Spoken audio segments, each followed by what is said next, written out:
Good morning, everyone. So, our task this morning is to discuss the topic about the structure building framework.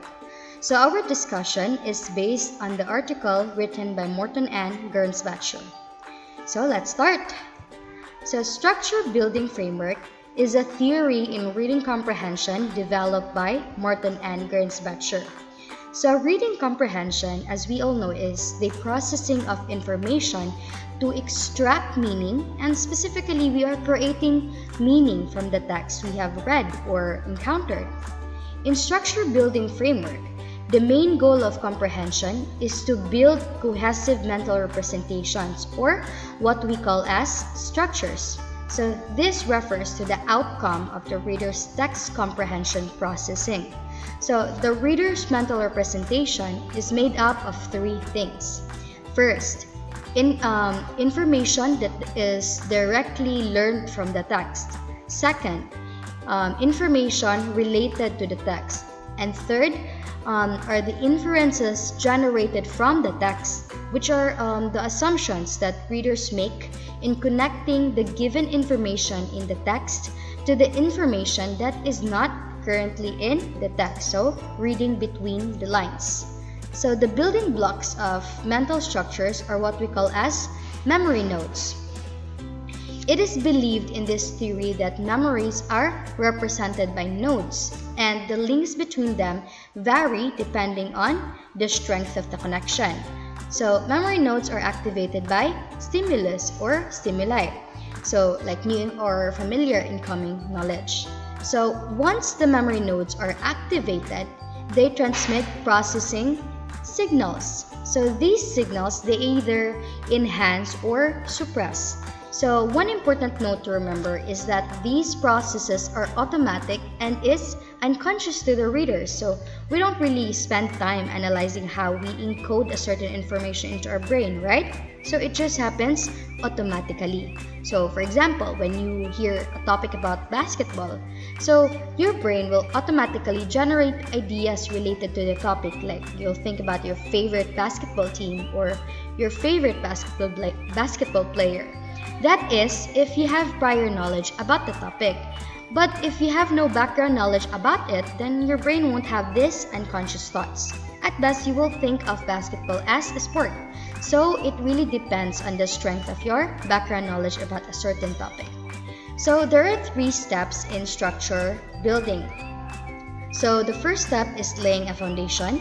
Second is developing the structure. And third is initiating new substructure if the information is new. So there are actually also two mechanisms in place to handle the encoding of memories. So these are what we call as enhancement and suppression, which will be discussed further by my partner, Annalise Singgit. So now let's talk first about the first step, which is laying a foundation. So what happens in this stage?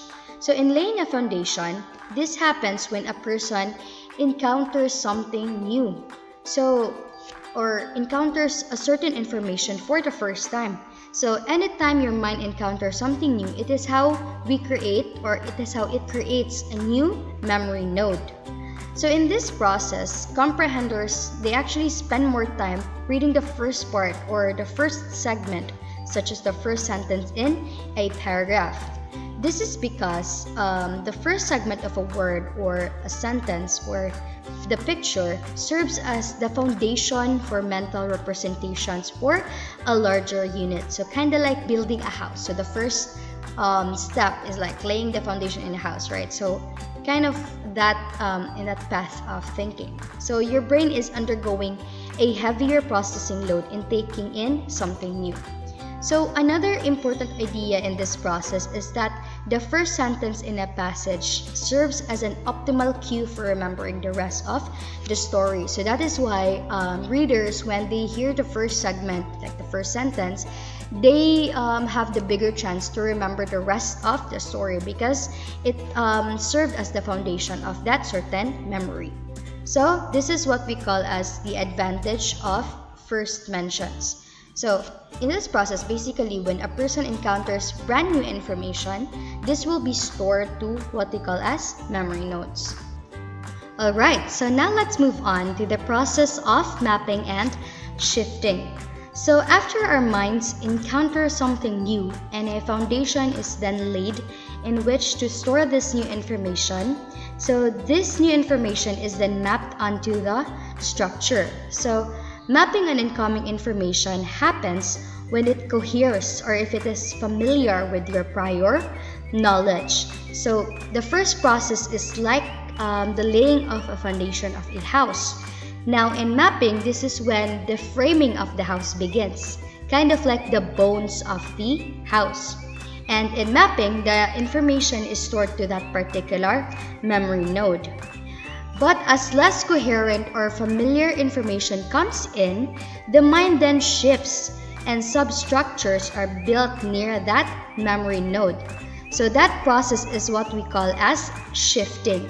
And compared to mapping, this process takes more time since your brain needs to build a new substructure for new information. So kind of like building a new house adjacent to the first house built during mapping. So the encoding of our memory works in a similar way. Alright, so that's the end of my part, and then the continuation will be done by my partner, Ma'am Annalise Singit. Thank you. Let's now move on to another two important terms of structure building framework. We have mechanism of enhancement and suppression. So when we say enhancement, it is adding information, incoming related information to the foundation structure and activating the memory node. So adding incoming related information because the foundation structure and the incoming related information are related, so it should be enhanced. On the other hand, suppression, it's reducing activation to information in a node. Why? Because it is unrelated to the relevant topic at hand.